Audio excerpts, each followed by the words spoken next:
seetaan émission bi ñoom tamit ci lañ bokk ma leen di fàttali rek ne docteur Alpha Ba la ñu àndal ci waxtaan wi moom nag moom mooy secrétaire d'État aux coopératives et à l'encadrement paysan nekk namit coordonnateur Pastef bu Guédiawaye ñu àndandoo ak moom ci waxtaan bi moo xam fu ngeen ñu mën di seetaanee ci réew mi bàcc biti réew cant ak ngërëm ñeel na leen Aline Pouy laa njëkk a gis maa ngi koy nuyu Ndeye Maguette Diouf Ndeya Amath Thiam maa ngi lay ziara Fall Pape Oslo maa ngi lay ziara itam kii suma yaay la madame Thioub donc depuis Espagne suma yaay ju baax ji yàlla na la yàlla defal fanu gudd ak wér-gu-yaram ak képp ku yaay rek di ñu seetaan donc macha allah maa ngi lay jaajëfal depuis Espagne Modou Bari Mbaye Guèye yéen ñëpp maa ngi leen di ziar Yankoba Sané Mbaye Thiam tout comme Charles André Tamba maa ngi leen nuyu bu baax a baax prompt rétablissement à madame donc ma lay jaajëfal bu baax a baax Babacar Keneen maa ngi lay ziara Thierno Lomfort Junior Momo Sonski donc Pape Gueye yéen ñëpp maa ngi leen di ziara da ngeen di aimer commenter boole ci partager le live ñu àndandoo ak yéen ci émission bi parce que émission bi ñu ngi ci ànd ak Abdoulaye Mbow jombul Pape Thioune va nous rejoindre et Papa Ahmadou Mbaye waaye tamit ñu ngi ciy ànd ak ki nga xamante ne ni moom mooy Jëwriñ Ndiassé ma leen di fàttali rek ne l'invité du jour du kenn ku dul docteur Alpha Ba secrétaire d'État aux coopératives et à l'encadrement paysan nekk coordonnateur Pastef Guédiawaye Djibi Sarr Dioni moo nekk ci waxu gi donc Jëwriñ Ndiassé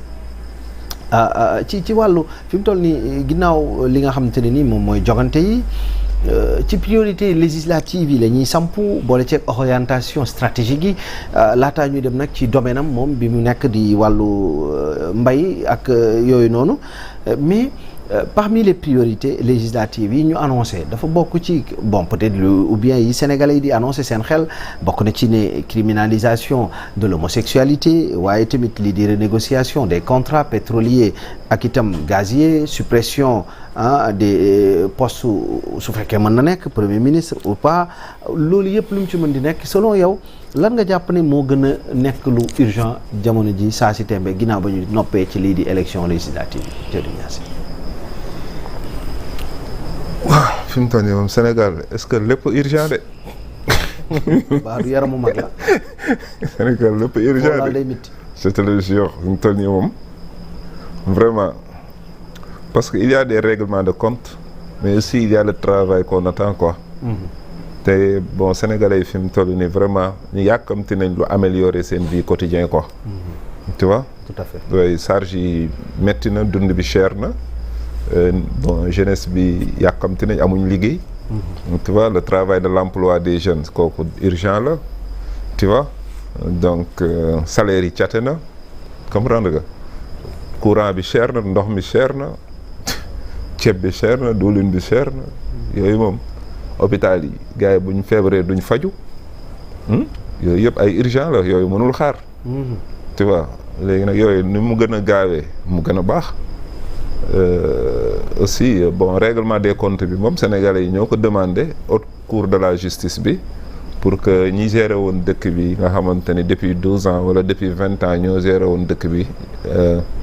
xaalisu askan wi ñu jël ko dugal ko roq kenn xamul fi ñu ko dugal soxla nañu ñu askan wi soxla nañu xamal leen ci lu leer. tout à fait tu vois et puis tamit sunu doom yi nga xamante ni ñoom ñoo dee yan cause moo tax ñu dee tu vois loolu tamit askan wi bëgg nañ ko xam. muy nu mu tuddati bon haute cour de la justice bi comme liñ koy xaar ci loolu yëpp quoi donc Sénégal fi mu toll nii tout est urgent quoi donc lu gars yi gën a gaaw mu gën a baax. parce que bon Sénégalais yi ñoom dañ doon wax naan bon gouvernement bi ba mu ñëwee ba léegi mënta liggéey li mu fi fekk rek ci lay jafandiku di ko ñabal mais mënagul def dara. il fallait que ñu jox leen assemblée. pour ñu doog a mën a tàmbali liggéey dégg jox nañ leen am assemblée. fi mu toll nii lenn ñoom ñoo ci des quoi peuple bi fi mu toll nii li ñuy def mooy bon man j'aime pas ñun toog di leen xaar. nañ ci def ñu fekk ñu ci. waaw mais nañ àndandoo quoi. au moins ñu xam ni action mi nga am quoi. tu comprends vers la concrétisation xam nga projet ay wax la rek. politique boo xoolee promesse la mooy première phase. ba promesse ngay def dénoncer promesse di digge promesse nga bañ bu ñu la joxee pouvoir bi nag foofu nga war a nekk ci phase concrétiser la nga doon wax te concrétiser moo gën a metti nag parce que foofu liy feeñ day bari dafa am ay secret yu bari yu nekk ci yoo xamante ni les vrais obstacles tey jii nag lay feeñ parce que tey jii dafay am démb on avait des infidèles du projet ñi nga xam gëmuñu woon projet bi am na ci tey jii ba léegi ñoo xamante ne ils sont restés être des infidèles du projet tey jox nañ leen pouvoir bi léegi beneen xeet mooy dugg mooy les hypocrites mooy ñi nekk ci biir projet bi te gëmuñu ko seen bopp lañ fa nekkal. te boobu mooy danger bi gën a doy waar ci projet bi. C'est important. Donc fi mu toll nii comment concrétiser na ci jëf nag ci la nature yi di feeñ. ci jëf parce que wax rek dafa yomb. mais ci jëf nag ci la les véritables nature ak les véritables état d'âme di feeñ quoi. donc dafa jafe quoi. alors Abdoulaye moom merci beaucoup Djibril Ndiaye maa ngi ñëwaat en attendant économie mooy koom gi dafa nekk benn ci défi yi nga xam ne défi majeur yi nga xam moom la Sénégalais yëpp teg seen gët waaye nag dafa tombeek foo xam dañuy wax déficit budgétaire ak itam dette bu xaw a kawe selon yow ci sa jàngat ni ngay gëstoo nga yaakaar ne pouvoir bi wala Pastef mi nekk au pouvoir actuellement la fas yéene def ngir au moins redresser la situation économique ba pare itamit respecter les critères de l'UEMOA. waaw je pense que bu ñu mujjee def sortie am na loo xam ne waa nguur gi waxoon nañ ko. pour véritablement mën a résorber le gap jógee ci 83% de déficit yi. pour atteindre la barre des 70%. Effectivement. Je pense que bu ñu ci defee li war par rapport à des choix opportuns bien sûr. jàpp naa ni war nañ mën a tàbbi ci loolu. parce que loolu li ñuy xaar ci 15e législature bi plus tard mooy budget ban la ñuy présenter Sénégalais yi. budget bu ñuy présenter Sénégalais dina la mën a permettre yow nga gën a am jàngat bu leer. ci li nga xam mooy naka ngay résorber le déficit. pour véritablement que ce déficit ne soit pas aussi négatif en termes de véritablement d'approche macroéconomique. Donc loolu c'est un premier point. bor bi ak li ñuy dund yëpp nguur gu fi jóge moo ko teg Sénégal. parce que tamit booy xool investissement yi yu ñuy def yëpp c'est des investissements de prestige du ma ne berte baaxul am na njariñ Sénégalais ngi siy dugg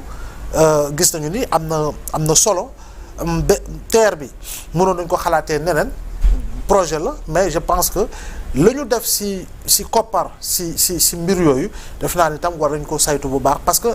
le problème pour moi ce ne sont pas les projets en tant que tels mais les montants annoncés pour la réalisation de ces projets jàpp naa ni foofu nag war nañ see xuus bu baax waaw bu baax a baax et puis tey jii nii booy xool ñu ne la 15 000 milliards ci wàllu bor mais da ngay jeex Sénégal 15 000 milliards si lan lañ ko dugal en termes d'industrialisation. Quelles sont les unités industrielles yoo xam ne liggéey nañ si pour renforcer un secteur secondaire boo xam ne effectivement daañu gën a mën a amal njariñ sur le plan économique et que rentrée d'argent bu nga fay def dafay génnewaat koppar yoo xam ne effectivement di nga mën a supporter le niveau véritablement des investissements jàpp naa ni gisoo ko fa si li nga xam ne bari na li tax ñu yóbbu ñu si li nga xam moo di bor yu exponentiel yoo xam ne effectivement dina doy waar donc su fi ñu fekkee ni dañoo dem si référentiel bi par rapport à l'endogénéité de l'économie xëy na foofu itamit du ñu trouver li nga xam ne mooy la bonne formule par rapport aux investissements yoo xam ne c'est endogène partant des Sénégalais partant du secteur privé partant véritablement si modèle fundraising bi gën a yaatu xëy na itam on ira dans le sens de pouvoir trouver source de financement yoo xam ne dina tax ñu mën a contourner bor yu ëpp yi nga xam ne dañ ko daan jëlijee bitim réew avec des taux yoo xam ne dafay élevé pour mën a jëm si li nga xam ne moo di suuxat mbay bi suuxat liggéeyu ndaw ñeeg et cetera xool itam en termes de dépense leneen loo xam ne war nañ ko mën a rationaliser pour ñu dem si li nga xamante rationalisation boobu donc je pense que assemblée bi fu ñu koy gën a xaar dëgg bokk na si wàllu woowee si li nga xam ne moom la ñuy présenter gouvernement war ko présenter ñoom ñu war ko saytu ba ànd si li nga xam ne moo di vote bu am solo mu jëm si wàllu budget bi nga xam ne fa lu ñu jëm mais pas que ça parce que li nga xam ne moo di investissement bu ñu sukkandikoo si référentiel bi dafa am loo xam ne bu ñu si xeexee dinañu jural ay milliards yu bari effectivement te milliards yooyu doo si ñàkk xam nga moo di lan bonne gouvernance bonne gouvernance dafa naan bonne gouvernance mooy tax yow nga xeex corruption mooy tax nga xeex concussion mooy tax nga xeex lépp li nga xam ne détournement la mooy tax nga xeex lépp li nga xam ne mooy cëfar yooyu di jaar ci suuf table ñu koy wax pot de vin yaa ngi gis jëm si li nga xam ne mooy itamit une autre vision lii ak li nga xam ne mooy wàllu fiscalité. waaw exonération yi yow da ngay exonérer sur une longue durée entreprise boo xam ne budget marketing communication rek c'est-à-dire ëpp na sa budget dëkk yow. budget communication kese laa ëpp na sa budget dëkk. yow nga exonéré ko sur une longue période defe naa ne yooyu yëpp war nañu ko xool. li nga xam ne mooy di structure extractive yi yaa ngi gis bu ñuy xool ITIE am na solo liggéey bu muy def am na solo mais boo xoolee li nga xam mooy industrie extractive yi man lu ñuy xayma si milliards ni loolu ñu dugal si gafak état pour man néew na lool par rapport ak rendement bi nga xam ne entreprise yi moom la ñu yor léegi l'autre élément. mooy ban te laaj nga ko Ndiassé mooy que les députés de la majorité ne tombent pas ci piège boo xam ne suba minorité parlementaire bi du mën a ñëpp ñenn mën nañ ko tànd parce que ce n'est pas une priorité gis nga suba pour cokkaas amaana di nga gis koo xam ne wala kenn koo xam ne mooy lancer balle de sonde bi ne gis nga leen ñemewuñu voté li nga xam mu di loi bu jëm ci criminalisation li nga waxoon sànq ndax parce que am na ñoo xam ne battre nañu ci campagne sax essayé nañu ci battre campagne si vous votez Pastef vous votez pour li nga xam moo di wàllu homosexualité te gis nga bu fekkee ne dafa jóge si foofee dafay doon li nga xam moo di cokkaas alors que dans l'ordre de priorité tey mënoo ko teg ci kaw je vois tu vois un peu parce que c'est un débat malsain suscité par certains yaa ngi gis certains alors que xam nañu position ferme bi nga xam ne ñii yor nguur gi moom la ñu am quand véritablement Sonko face à Mélenchon dem bay wax wàllu casus belli maanaam loo xam ne ça peut être source de conflit entre nous et vous entre vous et nous Trump entre vos pays et nos pays jàpp naa ni leer na boo gisee tam Assemblée générale des Nations Unies le premier ministre du Luxembourg li mu wax si wàllu yoole ki nga xam moo di président Diomaye kon da nga xam ne am nañu si position bu ferme donc c'est pour juste attirer l'attention parce que tamit quand tu sais lire je dis quand tu sais lire et quand tu sais observer di nga gis ni en réalité chaque contexte chaque situation daañu jéem a génne lenn loo xam ne dafay nekk non pas source de débat mais plutôt source de polémique. Effectivement. Alors que jamono ji on n'a pas besoin d'avoir des sujets qui sont source de polémique nous avons besoin d'avoir des sujets qui sont source de débats fructueux. Fructueux pour mën a tabax Sénégal ndaw ñi parce que tey aujourd'hui nous avons tous parlé à notre nom propre la jeunesse jeunes yi la ñu mooy war a nekk la surpriorité. La jeunesse ndaw yi nekk ci kër yi ndaw yi nekk sama koñ Liberté 1 2 3 ba 6 ndaw yi nekk Pikine Guédiawaye ndaw yi nekk Grand Dakar ñaari tali ndaw yi nekk Colobane Médina ndaw yi nekk Ourossogui Matam Bakel ndaw yi nekk Saly Kégné Pont 15 ans Bougou ca Tambacounda c'est ça la priorité. Kër Massar keroog di fa génn. voilà tu vois non wala Alpha n'est-ce pas loolu moo di priorité te loolu ci bi je pense que une vision globale assez partagée plus xam-xam yi nga xam ne mi ngi jóge fu ne. cette symbiose de connaissances yaa ngi dégg cette mélodie de proposition